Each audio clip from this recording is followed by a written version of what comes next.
துரோகச் செயலை செய்யும் பொழுது பாரதிய ஜனதா கட்சியினுடைய தமிழ்நாட்டில் உள்ள அத்தனை தொண்டர்களும் நிர்வாகிகளும் மனநிலைமை எப்படி இருக்கும்? நீ போய் பார்த்துட்டு அவங்களோட விருந்து கொண்டுட்டு அவங்களோட விழாவில் கலந்துக்கிட்டு கலைஞருடைய சமாதிக்கு போய் அங்கே போய் நிகழ்ச்சியில் கலந்துக்கிட்டு அதுக்கப்புறம் வெளியீட்டு விழாவிலையும் கலந்துக்கிட்டு எல்லாம் வந்துட்டு இங்கே வந்து வெளியில் வந்து என்ன சொல்கிற, நாங்கள் வந்து சித்தாந்த ரீதியில் போகலை, எங்களை அழைச்சாங்க நாங்கள் போனோம். அப்போ அழைச்சா நீ போகிற மாதிரி இருந்தால் அப்போ எங்கள் வீட்டில் ஒருத்தர் வந்து என் பங்காளி வந்து திமுக இருப்பான், நான் பிஜேபி இருப்பேன், அவன் ஒரு திருமணத்துக்கோ நல்லதுக்கோ அழைக்கும் போது நாங்கள் போனால் விட்டுருவியா நீ எங்கள் கட்சியிலேருந்து எடுக்கிற இல்லை. இந்த அடிமை அண்ணாமலை மத்திய அரசுக்கு அடிமை அப்படிங்கிறது எனக்கு தெரியும். ஆனால் ஒரு விழா நடக்குது, திமுகவுடைய முன்னாள் முதல்வர் கலைஞர் அவர்களுடைய நாணய வெளியீட்டு விழா, மத்திய அரசாங்க விழா இல்லாத தமிழக அரசு விழா. உனக்கு அங்கே என்ன வேலை? மத்திய அமைச்சர் வந்தால் வந்துட்டு போகிறாரு, நீ எங்களை பூரா எதிரியாக்கிட்டு நீ நட்பாக போகும்போது அப்போ எங்களை பார்த்தா எப்படி தோணும்? தவறை சுட்டி காட்டுறதுக்கே பாதுகாப்பு இல்லைங்கிற போது அப்போ எப்படித்தான் நம்ம ஜனநாயக நாட்டில் நம்ம வாழ முடியும்? அப்போ மக்கள் பணம் கொள்ளையடிக்கப்படுது, மக்கள் பணத்துக்கு போடப்பட்ட திட்டங்கள் எல்லாமே ஊழல் நிறைந்திருக்கு. எந்த திட்டமே ஒரு பில்டிங் கட்டினாங்கன்னா கூட அந்த பில்டிங் வந்து எந்த நேரத்தில் வேணால் இடிஞ்சு விடலாம், தரமற்ற செங்கல் கட்டுறாங்க, தரமற்ற செங்கல் பொருட்கட்டி பணம் காமிச்சிட்டு போயிடக்கூடிய இது எத்தனை உயிர்களை பாதிக்கும்னு நாளைக்கு இன்றைக்கி இல்லை 2 வருஷம் கழிச்சோ 4 வருஷம் கழிச்சோ இடிஞ்சு விழுந்து வச்சுட்டு எத்தனை உயிர்களை பாதிக்கும். அப்போ இதெல்லாம் வெளியில் எடுத்து சொல்லும் பொழுது அவங்க மேலே வழக்கு போட்டால் யாரும் சொல்ல மாட்டாங்கன்னு அவங்க மிரட்டுறாங்க. அண்ணாமலையே இந்த பிஜேபியை வளர்க்குறத தவறிட்டார். அண்ணாமலை மாநில தலைவராக இருந்து இவ்வளோ கேவலமாக துவத்தது அண்ணாமலை மாநில தலைவராக இருந்து தான். காரணம் என்னன்னா 40 தொகுதி தாராவத்து கொடுத்தாரு. அந்த ஆள் வாயிலிருந்து வந்தது அத்தனையும் பொய். நாங்கள் கிழிச்சு அப்படி தொங்க விட்டுருந்தாரு, திமுக கூட கிழிச்சு தொங்க விட்டுருச்சு.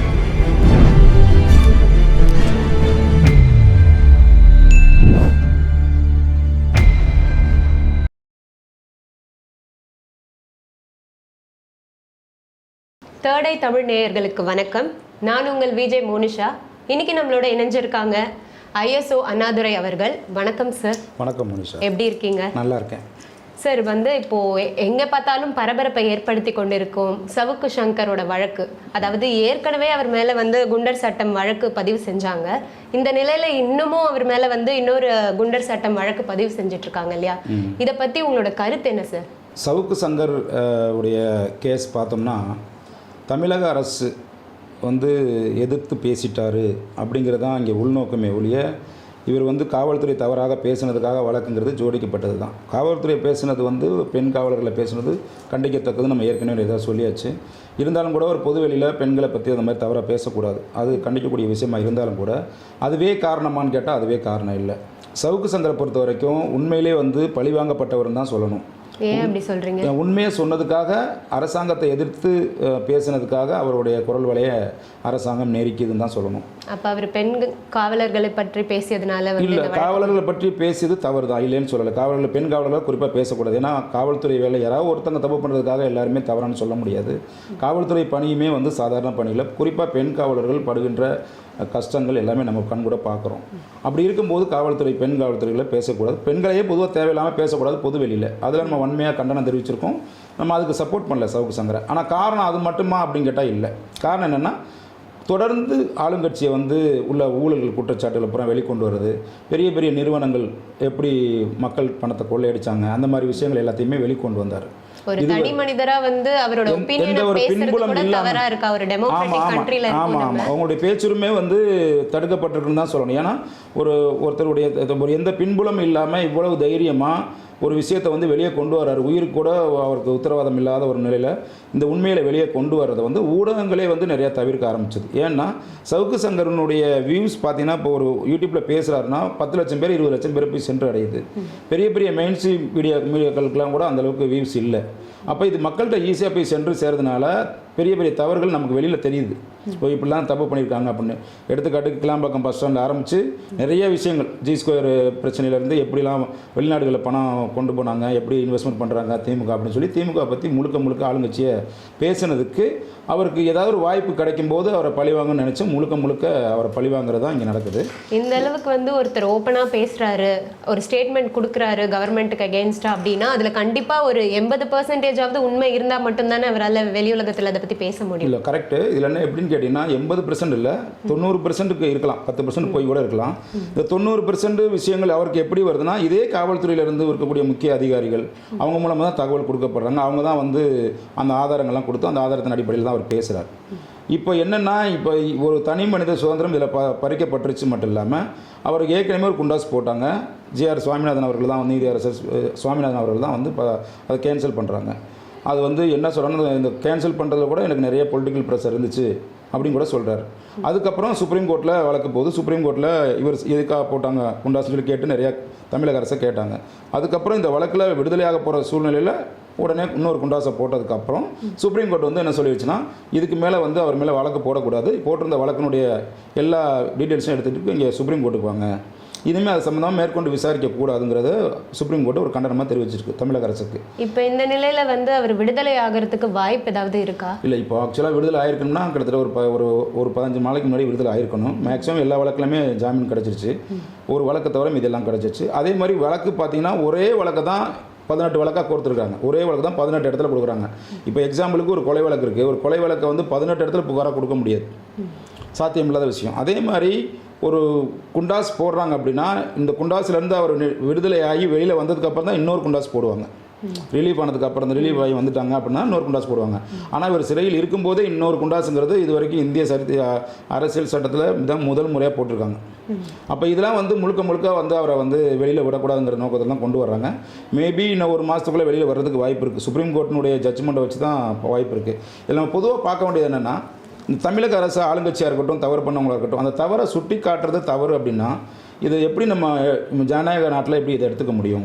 அப்போ அவருக்கே ஒரு பாதுகாப்பற்ற தன்மை, அவர் வந்து மன ரீதியாக அவரை வந்து துன்பப்படுத்துகிறாங்க, உடல் ரீதியாக அவங்க கையை உடைக்கிறாங்க. இந்த மாதிரி பண்ணும்போது இங்கேருந்து ஒரு கோர்ட்டுக்கு, இப்போ எக்ஸாம்பிளுக்கு இங்கேருந்து கோயம்புத்தூர் கோர்ட்டுக்கு கூட்டிகிட்டு போகிறாங்கன்னு வச்சுக்கோங்க. புழலிருந்து ஃபுல் அண்ட் ஃபுல் பெண் காவலர்கள் தான் போகிறாங்க கூட. அதனால அவங்களும் மன உளைச்சல் ஆகிறாங்க, பெண் காவலர்களும் மன உளைச்சல் ஆகிறாங்க, அவங்களும் டிப்ரெஷன் ஆகிடுறாங்க. சவுக்கு சங்கர் ஒரு சாதாரணமாக ஒரு இறங்கி கூட இங்கே தண்ணி குடிக்கணும்னா கூட அவங்க விடுறதில்ல. மன ரீதியாக அவர் வந்து காயப்படுத்திட்டு தான் கொண்டு போயிருக்கிறாங்க. இது வந்து தொடர்ந்துச்சுன்னா இப்போ பார்க்குற மக்கள் என்ன நினைப்பாங்க? அப்போ ஒரு தவறை சுட்டி காட்டுறதுக்கு இங்கே யாரும் இல்லை. நீங்கள் சவுக்கு சங்கர் இதுதான் நிறைய விஷயங்கள் வெளியே வந்துச்சு, நிறைய வழக்குகள் மூலமாக தெரிய வந்துச்சு, நிறைய ஊழல்கள் வெளிப்படுத்தப்பட்டது, மக்களுக்கு தெரிய வந்தது, நிறைய பேருக்கு போய் ரீச் ஆச்சு. அதனால் அவங்க வந்து முழுக்க பழி வாங்குறாங்க. இதுக்கு பின்னணியில் வந்து அமைச்சர் உதயநிதி ஸ்டாலின் தான் செயல்படுறாருன்னு சொல்லி சவுக்கே வந்து நீதிமன்றத்துலேருந்து வெளியே வந்து சொல்கிறார். அப்போது பின்னாடி அரசியல் பின்னாடி இருந்து திமுகவும் இருந்து செயல்படுது, அவரை வெளியிலே விடக்கூடாதுன்னு தான் அவங்க நினைக்கிறாங்க. சுப்ரீம் கோர்ட்டினுடைய ஜட்ஜ்மெண்ட்டை பொறுத்து தான் அவருடைய நிலைமை என்னங்கிறது நமக்கு தெரியும். இப்போ நீங்கள் சொன்ன மாதிரி வந்து இப்போ ஒரு மாதத்தில் அவர் வந்து விடுதலை ஆகிறதுக்கான வாய்ப்பு இருக்குது அப்படின்னு சொல்கிறீங்க. அதுக்குள்ளேயே அவர் மேலே 3வது குண்டர் சட்டம் போடுறதுக்கான ஏதாவது வாய்ப்பு இருக்கா? இல்லை, வாய்ப்பு இருக்கிறதுக்கு வாய்ப்பு இல்லை. ஏன்னா சுப்ரீம் கோர்ட்டு முடிவு பண்ணிச்சுன்னா அதுக்கப்புறம் இங்கே போட முடியாது. இப்போ இங்கே கீழ் நீதிமன்றம், ஹைகோர்ட்டோ இல்லை மாவட்ட நீதிமன்றங்களோ அவங்களுக்கு வந்து ஒரு தீர்ப்பு கொடுத்து அது மேலே போட முடியும்.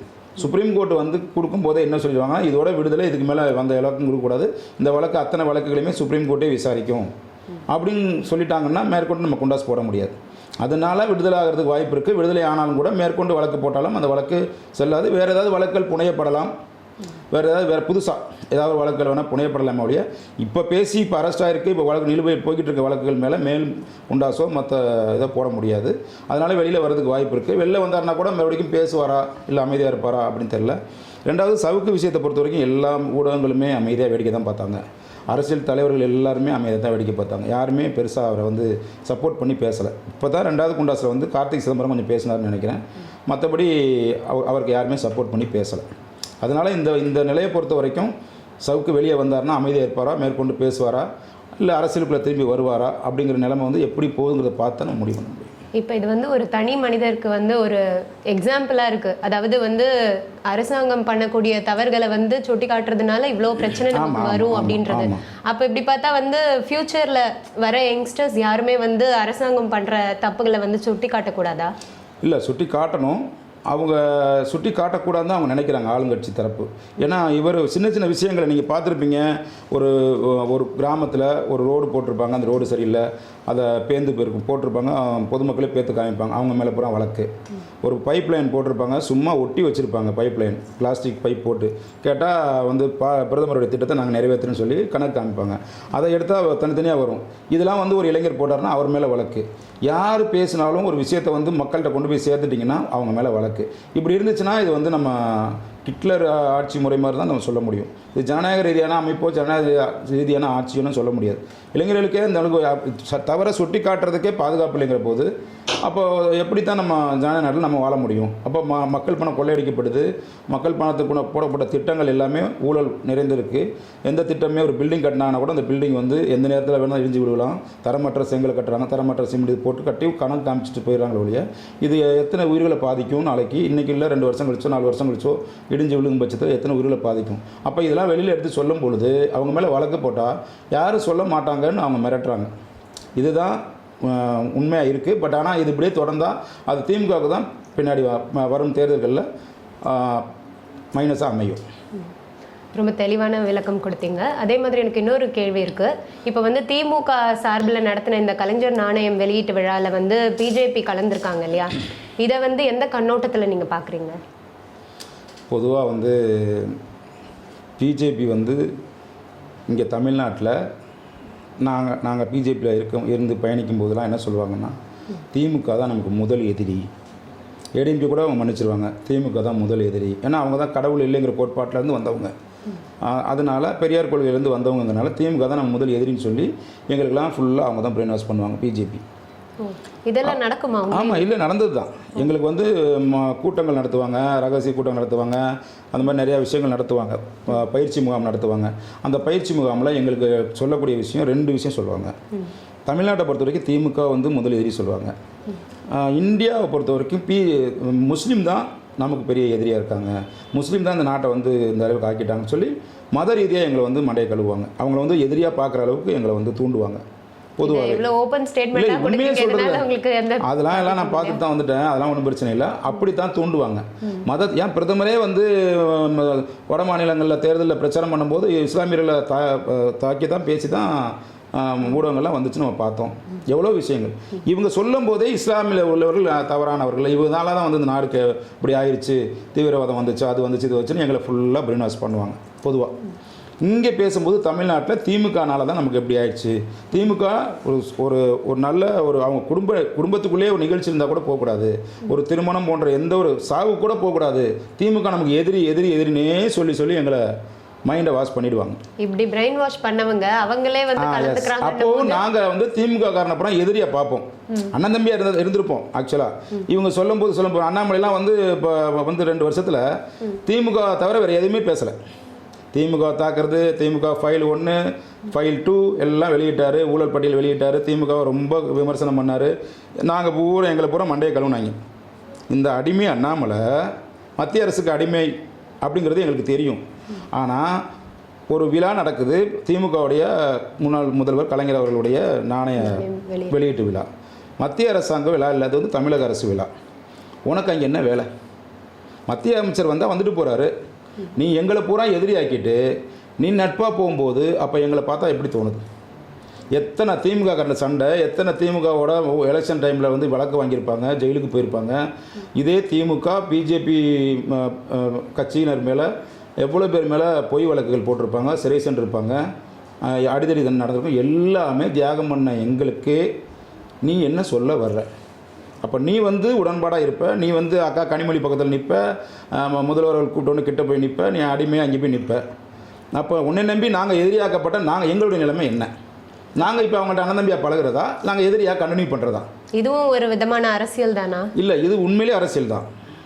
நான் என்ன கேட்குறேன்னா, முன்னாள் முதல்வர் கலைஞர் அவர்களுடைய நாணய வெளியீட்டு விழா இது மத்திய அரசே கொண்டாடி இருக்கட்டும், மத்திய அரசு விழாவாக கூட இருக்கட்டும். பாதுகாப்பு அமைச்சர் ராஜ்நாத் சிங் வரார், எல் முருகன் வரார், அவர் மத்திய அமைச்சர். நீ என்ன சொல்லியிருக்கணும்? என்னுடைய மாநிலத்தை தமிழ்நாட்டில் திமுக தான் எங்களுக்கு பிரதான எதிரி, திமுகவை வந்து எங்கள் தொண்டர்கிட்ட நாங்கள் சொல்லி வச்சுருக்கோம், திமுக வந்து நம்ம எதிர்த்து நிற்கணும், வரும் தேர்தலில் கூட அவங்க தான் நமக்கு எதிரியாக இருப்பாங்க அப்படிங்கிற நம்மளுடைய சித்தாந்தம் வேறு, அவங்களுடைய சித்தாந்தம் வேறு. அதனால் ஒரு மாநில தலைவராக நான் கலந்துக்க மாட்டேன். நீ அப்படி சொல்லியிருந்தீங்கன்னா உன்னை நம்பியிருப்போம், சொல்லலாம்ல. மாநில தலைவராக நான் என் மக்கள்கிட்ட நான் இப்படி சொல்லி பழகிட்டதுனால என் மக்கள் வந்து நம்ம கலந்துக்கிட்டால் அவங்க வருத்தப்படுவாங்க. ஏன்னா நாங்கள் அப்போலேருந்து நாங்கள் அந்த சித்தாந்தத்தை உருவாக்கியிருக்கோம். எங்கள் சித்தாந்தத்துக்கு எதிரான சித்தாந்தத்தில் உள்ளவங்க மத்திய அரசு விலை வந்தால் நீ அவங்க மத்திய அமைச்சர் போட்டும் வரட்டும், அது இப்போ எங்களுக்கு பிரச்சனை இல்லை. நாங்கள் சித்தாந்த ரீதியாக அவங்களுக்கு எதிரிங்கிற போது நான் வந்து அதில் கலந்துக்க மாட்டேன்னு சொல்லி அவர் தைரியம் இருந்தால் அவர் வந்து அறிக்கை விட்டுருக்கணும், போகாமல் இருந்திருக்கணும்ல. இது ஆக்சுவலா நம்ம கட்சிக்கே நம்ம பண்ண வந்து ஒரு நம்பிக்கை துரோகம். அப்படித்தானே நினைப்போம். நம்பிக்கை துரோகம் தான் நிச்சயமா சொல்ல முடியும். ஏன்னா நம்ப வச்சு எங்களை பூரா கழுத்தறுத்து விட்டது மாதிரி ஆயிடுச்சு. ஏன்னா நாங்கள் வந்து எதிரியா பார்க்குறோம் திமுகவை. திமுக கட்சியினரை பூரா எங்களை எதிரியை பார்க்க வச்சுட்டு நீ மட்டும் போய் அவங்களோட உறவு கொண்டாடுவது என்பது மிகப்பெரிய துரோகமா இல்லையா? கண்டிப்பா. இந்த துரோக செயலை செய்யும் பொழுது பாரதிய ஜனதா கட்சியினுடைய தமிழ்நாட்டில் உள்ள அத்தனை தொண்டர்களும் நிர்வாகிகளும் மனநிலைமை எப்படி இருக்கும்? நீ போய் பார்த்துட்டு அவங்களோட விருந்து உண்டுட்டு அவங்களோட விழாவில் கலந்துக்கிட்டு கலைஞருடைய சமாதிக்கு போய் அங்கே போய் நிகழ்ச்சியில் கலந்துக்கிட்டு அதுக்கப்புறம் வெளியீட்டு விழாவிலையும் கலந்துக்கிட்டு எல்லாம் வந்துட்டு இங்கே வந்து வெளியில் வந்து என்ன சொல்கிற, நாங்கள் வந்து சித்தாந்த ரீதியில் போகலை, எங்களை அழைச்சாங்க நாங்கள் போனோம். அப்போ அழைச்சா நீ போகிற மாதிரி இருந்தால் அப்போ எங்கள் வீட்டில் ஒருத்தர் வந்து என் பங்காளி ஒருத்தர் திமுகவில் இருப்பான், நான் பிஜேபியில் இருப்பேன், அவன் ஒரு திருமணத்துக்கோ நல்லதுக்கோ அழைக்கும் போது நாங்கள் போனால் விட்டுருவியா நீ? எங்களை கட்சியிலேருந்து எடுக்கிற இல்லை. திமுகவினரிடம் யாரும் தொடர்பு கொள்ளக்கூடாது. அப்படி தொடர்பு கொண்டால் கட்சியிலிருந்து உடனடியாக நீக்கப்படும் சொன்னியடா. இப்போ நீ போறிய யார் கேட்குறா? இப்போ இந்த தொண்டர்கள் மிச்ச கட்சியில் இருக்கக்கூடிய நபர்கள்லாம் இதை வந்து எப்படி பார்ப்பாங்க? அவரை வந்து கட்சியை விட்டு விலக சொல்லி யாரும் கோரிக்கை வைக்க மாட்டாங்க. அவர் தான் அடிமையாச்சு. மத்திய அரசினுடைய அடிமை எப்படி விலகும்? மத்திய அரசு என்ன சொல்லுதோ உட்காருனா உட்காரும், படுனா படுக்கும், போனால் போகும். இதுக்கு சுய அறிவோ சுய புத்தியோ இல்லையே. நான் ஐபிஎஸ் தான் படித்தேன், ஐபிஎஸ் படித்தேன், இப்படி அடிமையாக கிடப்பான். அவனுக்கு சுயநலம், அவனுக்கு ஒரு கொள்கை பிடிப்பு வேணாமா? சுயமரியாதை வேணாமா? நீ பேசுகிற, நீ சொல்கிற, நீ தான் வந்து திமுகவினரோட வந்து யார்கிட்டையும் உறவு வச்சுக்கூடாதுன்னு சொல்கிற. அப்படி நீங்கள் வந்து பேசினா கூட உங்களை கட்சியிலேருந்து எடுப்பேன்னு நீ சொல்கிற. அப்போ நீ யார் போனால் உன்னை யார் எடுக்கிறது? உன்னை யார் கேள்வி கேட்குறது? இப்போ கட்சிக்காரன் கேள்வி கேட்டால் எங்களை வெளியிலேருந்து எடுத்துருவேன். இப்போ நீ போனியே உன்னை யார் எடுக்கிறது? இந்த கேள்வி எல்லாரும் மனசுலையும் வருமா வராது? ஒரு பிஜேபிக்காரன் ரத்தம் சிந்தியிருக்கான், அடி வாங்கியிருக்கான், ஜெயிலுக்கு போயிருக்கான், திட்டு வாங்கியிருக்கான், சண்டை போட்டிருக்கான், தன் வாழ்க்கையை இழந்திருக்கான். அப்படி எங்களை பூரா இப்படி பிரிவினைவாத மாதிரி எங்களை பிரிச்சுட்டு நீ மட்டும் போய் அவன் குடும்பத்தில் போய் நீ கொஞ்சிக்குள்ள வரதை எப்படி ஏற்றுக்க முடியும்? அந்த விழாவில் நீங்கள் பாருங்கள், மத்திய அரசு விழாவில் மொத்த திமுகவுடைய அத்தனை பேர் இருந்தாங்க. கலைஞர் அவர்களுடைய மனைவியிலேருந்து அவங்க மகள்கள்லேருந்து எல்லாருமே இருந்தாங்க. அவங்க குடும்ப விழா மாதிரி தான் இருந்துச்சு. இது அரசு விழா மாதிரி இல்லை. அது தமிழக அரசு கொண்டாடி இருந்தாலுமே இல்லை ஒரு வேளை மத்திய அரசு கொண்டாடி இருந்தாலுமே அது முழுக்க திமுகவின் குடும்ப விழாவாக இருந்துச்சு. அந்த குடும்ப விழாவில் போய் உனக்கு என்ன வேலை? திமுகவினுடைய நாணயத்தை வெளியிடுறதுல உனக்கு அதுக்கு என்ன சம்மந்தம் இருக்குது? அப்போது நீ வந்து எந்த பக்கம் வேணாலும் நீ வாலாட்டுவ. உனக்கு தேவை பிஸ்கட்டை கொடுத்தாச்சுன்னா போதும், நீ எந்த பக்கம் வேணாலும் வாலாட்டுவேனா? அப்போ உனக்கு என்ன சரியான அரசியல்வாதி? என்ன உன் நிலைப்பாடு? உன்னுடைய வாக்கில் உன் சொல்லல எதில் வந்து சுத்தம் இருக்குது? எப்படி உன்னை நம்ப முடியும்? இந்த பாரதிய ஜனதா தொண்டர்கள் இல்லை மற்ற நிர்வாகிகள்லாம் உன்னை எப்படி நம்புவாங்க? உன்னை எப்படி தலைவனாக ஏற்றுப்பாங்க? இப்போ வரப்போகிற உங்கள் பிஜேபி கட்சியோட பொதுக்கூட்டமாக இருக்கட்டும், இந்த மாதிரி விஷயத்தில் வந்து தொண்டர்களும் கட்சியில் இருக்க நபர்களும் வந்து அவர் கேள்வி கேட்கும் போது அவரோட பதில் என்னவா இருக்கும்? இது கேள்வி கேட்க விட மாட்டாங்க. அதான் இங்கே பிரச்சனை. இப்போ நான் கேட்குறேன் இல்லையா, நான் கேட்டதுக்கப்புறமாவது பிஜேபியில் இருக்கிறவங்க மீதி பேர் கேள்வி கேட்கணும். ஆனால் இவனுக்கு அப்புறம் கேட்க மாட்டாங்க. இவனுக்கு ஒருத்தன் கேள்வி கேட்டால் அவனுக்கு பயம் வந்திருக்கும். இப்போ ஒரு மாநில தலைவர் கேள்வி கேட்குற அளவுக்கு இங்கே யாருக்குமே தகுதி இருந்தாலும் கூட வாய் அடைக்கப்பட்டுருச்சு. ஏன்னா கட்சியிலேருந்து அடிப்படையிலேருந்து எடுத்துருவாங்க அப்படின்னு. அப்போ கேள்வி கேட்க முடியாது. அப்போ தலைமை என்ன தவறு பண்ணாலும் சுட்டி காட்டுறவன் தான் தொண்டன். இப்போ நான் ஒரு தொண்டனா சுட்டி காட்டுறேன், அதே மாதிரி எல்லாரும் சுட்டி காட்டணும். இப்போ நான் சுட்டி காட்டினாலும் நான் எதிரியாக கூட ஆயிடலாம், அதை பற்றி பிரச்சனை இல்லை. ஆனால் தவறு தானே. இப்போ நீங்கள் இந்த சேனல் வச்சு நடத்துறீங்க, அந்த சேனல் என்ன கீழே டைட்டில் போடுறீங்க? நெற்றிக்கண் திறப்பினும் குற்றம் தானே போடுறீங்க, இந்த தேடை தமிழ். அந்த இடத்துல தான் நான் சொல்கிறேன், நீ பண்ணுறது தவறு, இதை நான் சுட்டி காட்டுறேன், என் மேலே என்னால் நீ ஆக்ஷன் எடு. அப்படி என்ன போய் அடிமையாக போய் அங்கே போய் நிற்கணும்? நீ ஒரு 3 வருஷமாக அவன் திமுகவை திட்டாத ஊடகங்கள் இருக்கா? ஊடகத்தில் எவ்வளோ திட்டிருப்ப? திமுகவினுடைய ஊடகவியாளர் கூட திட்டிருக்கிற, நடுநிலையாளர் திட்டிருக்கிற, திமுக வந்து ஃபைல் 1, ஃபைல் 2, ஃபைல் 3 திட்டிருக்கிற, மூத்த அமைச்சர்களை அசிங்கமாக திட்டிருக்கிற, ஒரு வயசு வித்தியாசம் கூட இல்லாமல் திட்டிருக்க. நீ தான் பெரிய ஞானி மாதிரியும் விஞ்ஞானி மாதிரியும், நீ தான் பெரிய அறிவாளி மாதிரியும், அரிஸ்டாட்டில் மாதிரி நீ தான் பேசின. எல்லாத்தையும் பேசிட்டு இப்போ எல்லாமே போய் நீ போய் இன்னொரு கட்சி, அந்த கட்சி எதிரி கட்சியில் போய் நீ நட்பு கொண்டாடுறிய. இது எந்த வகையில் நியாயம்னுங்கிறது எல்லா பிஜேபி தொண்டர்களாக கேட்க வேண்டிய கேள்வியை நான் ஒரு தனி மனிதனாக கேட்குறேன். ஓகே, நீங்கள் கேட்குற கேள்வி அவங்களுக்கு போய் ரீச் ஆகி அவங்களுக்கு ரீச் ஆனாலும் இல்லை, அவங்களுக்கு போய் ரீச் ஆனாலுமே அவங்க துப்புனா தொடச்சிக்கிடுவாங்க. சீரியஸாக எவ்வளவோ துப்பிட்டு தமிழ்நாடு இப்போ கூட 40 தொகுதி துப்புச்சே, தொடச்சிக்கிட்டு மறுபடியும் ஃபஸ்ட்லேருந்து ஆரம்பிப்பாங்க. அவங்க சித்தாந்தமே இப்படி தான். அதாவது கட்சியில் உண்மையாக உழைக்கிறவனை கண்டுக்க மாட்டாங்க, கூலை கும்பிட்டு போடுறவனை, ஐயாசாமி போடுறவனை, அந்த மாதிரி ஆள் தான் அவங்களுக்கு தேவை. கேள்வி கேட்டிங்கன்னா உண்மையாக உழைச்சிங்கன்னா இங்கே பிஜேபியை வளரக்கூடாதுங்கிறதுல அவங்களுக்கே, பிஜேபி வளரக்கூடாதுங்கிறதுல வெளியெல்லாம் எதிரி இல்லை, பிஜேபியில் உள்ளவங்களே எதிரியாக இருக்காங்க. அண்ணாமலையே இந்த பிஜேபியை வளர்க்குறத தவறிட்டார். அண்ணாமலை மாநில தலைவராக இருந்து இவ்வளோ கேவலமாக தோத்தது அண்ணாமலை மாநில தலைவராக இருந்து தான். காரணம் என்னன்னா 40 தொகுதியும் தாராவாத்து கொடுத்தாரு. அந்த ஆள் வாயிலிருந்து வந்தது அத்தனையும் பொய். நாங்கள் கிழிச்சு அப்படியே தொங்க விட்டுருவோம்னாரு. திமுக அவங்களை பூரா கிழிச்சு தொங்க விட்டுருச்சு. நாங்கள் 40 தொகுதி நாங்கள் பாருங்கள் 25 தொகுதி வருவாங்கண்ணா. அண்ணா நாங்கள் 25 தொகுதி நீங்கன்னா பாருங்கண்ணா, பிஜேபி நாங்கள் பாருங்க திமுக அப்படிலாம் சொன்னாங்க. ஒரு தொகுதி இவ்வளவு. ஏன் கோயம்புத்தூரில் நாங்கள் தான் பெரிய ஆளுன்னு சொல்லி நின்னார். அவர் தொகுதியாவது பிஜேபி எதிர்பார்த்ததை விட வந்து பொதுமக்களே வந்து அவங்க தான் அதுக்கு காரணம். ஆமாம், அது காரணம் அண்ணாமலை தான் ஆக்கிட்டார். நான் டே 1லேருந்து சொல்கிறேன், நான் திரும்ப சொல்கிறேன், அண்ணாமலை அவர்கள்ட்ட சொல்கிறேன், நான் பொது தளங்களில் நான் பேசிட்டு வரேன், மீடியாவில் பேசிட்டு வரேன். 1000 கருத்து வேறுபாடுகள் இருந்தாலும் அதிமுக கூட்டணியிலிருந்து பிஜேபி வெளியே போகக்கூடாது. அதிமுக கூட்டணியை ஏடிஎம்கே நீங்கள் கையில் பிடிச்சி வச்சுக்கணும். விட்டுட்டிங்கன்னா ஓட்டு பிரிஞ்சிடும். நீங்கள் ஓட்டு பிரிஞ்சதுனால மீதி திமுக ஜெயிச்சிரும். நான் தெளிவாக சொல்கிறேன். ஒரு ஊடகத்தில் அனைத்து ஊடகங்களையும் நான் சொன்னேன். நான் அண்ணாமலை ஏற்று பேசுன்னு தான் நினச்சாங்க. என்ன பேசுன்னு நீங்கள் கேட்கல. ஏடிஎம்கே அவங்க விடாமல் வச்சுருந்தாங்கன்னா இன்றைக்கி வந்து தொங்கு பாராளுமன்றம் வந்திருக்காது, மைனாரிட்டி கவர்மெண்ட் ஆயிருக்காது, இன்றைக்கி சந்திரபாபு நாயுடு நம்பி இருக்க வேண்டிய அவசியம் ஏற்பட்டிருக்காது. ஒரு 30 தொகுதி இங்கே ஜெயிச்சிருந்தா இன்றைக்கி பெரும்பான்மையாக இருந்திருக்கும். அவ்வளோ பெரிய வாய்ப்பை இன்றைக்கி வந்து மைனாரிட்டி கவர்மெண்ட் ஆக்குனதே அண்ணாமலை தான். இதை ஒருத்தன்னு சொல்லலை, ஒருத்தனுமே நான் சொல்கிறேன். அண்ணாமலையால் தான் பிஜேபி திரும்பவும் கீழ்நிலைக்கு வந்தது. ஓட் பேங்கில் ஒரு மண்ணாங்கட்டி ஏறல. நான் சொன்னேன் நடைப்பயணம் சுற்றுறேன், இந்த பஸ்ஸு மீனாகுமாரி பஸ்ஸை வச்சுக்கிட்டு தெரிஞ்சாங்க. அப்போவே சொன்னேன் இதெல்லாம் வேலைக்கு ஆகாது, கூட்டம் ஓட்டாக மாறாது. நீங்கள் பூத்து கமிட்டியில் கரெக்டாக ஆள் இருக்கணும், மக்கள்கிட்ட கொண்டு போய் திட்டங்களை கொண்டு போய் சேர்க்கணும், கிராமங்கள் பூரா போய் பேசணும். எல்லா திட்டங்களும் நான் சொன்னால் என்னை வந்து என் பேச்சை புறந்தள்ளிடுவாங்க. கடைசி வரைக்கும் முட்டாளாகவே இருந்து முட்டாள் சங்கியாகவே தான் சாகணும்னா தமிழ்நாட்டில் கடைசி வரைக்கும் தாமரை எதுலேயுமே மலராது. குளத்தில் கூட இல்லை, தரையில் கூட மலராது, செவத்தில் கூட மலராது. ஏன்னா சூரியன் வந்து வெப்பம் அதிகமாகிட்டே இருக்குது. வெப்பமயத்தை இவங்களே ஏற்படுத்திட்டாங்க. அதனால் தாமரை கருகிருச்சு. இனிமேலும் கருகிறதுக்கு நிறைய வாய்ப்பு இருக்குது. இனிமேலுமாவது அண்ணாமலை சுதாரித்து எடப்பாடி அவர்களை கையில் வச்சுக்கிட்டு ஏடிஎம்கேட கூட்டணி வைக்கலைன்னா 10 எம்எல்ஏ கூட வராது தமிழ்நாட்டில். எழுதி வச்சுக்கோங்க. நான் தொடர்ந்து பயணிக்க தான் போகிறேன். 2026 எலெக்ஷனில் 10 எம்எல்ஏ சீட்டோட இப்போது 4. இப்போ ஏடிஎம்கே வளர்ந்துச்சு, ஏடிஎம்கே இருந்ததுனால 4, இல்லைன்னா அப்போவே தாமரை அப்போவே நசுக்கியிருப்பாங்க. இப்போ மறுபடிக்கும் விதை போட்டிருக்காங்க. இது இனிமேல் அது விதை நல்லா ஆகி இனிமேல் மண்ணை திறந்து வந்தால் தான் உண்டு. எப்படி வரும்னா தெரியாது. பட் ஆனால் இந்த அழிவுக்கு காரணம் அண்ணாமலை தான், வேறு யாருமே இல்லை. அண்ணாமலை மட்டுமே நான் குற்றம் சம்மந்தம். இங்கே இல்லை, ஆல் இண்டியா லெவலில் என்னை கூப்பிட்டு கேட்டாலும் நான் சொல்லுவேன். அதுக்கான காரணத்தையும் நான் சொல்லுவேன். ஸோ இது வரைக்கும் வந்து நான் கேட்ட கேள்விகளுக்கும் சரி, நீங்கள் வந்து ரொம்ப போல்டாகவே நீங்கள் கட்சியில் இருந்தாலுமே கூட அந்த கட்சியை பற்றி நீங்கள் வந்து எப்படி சொல்கிறது, ரொம்ப தைரியமாக எல்லா விஷயங்களுமே வந்து கிளாரிட்டியோடு கொடுத்ததுக்கு ரொம்ப நன்றி சார். நன்றி மோனிஷா, நன்றி.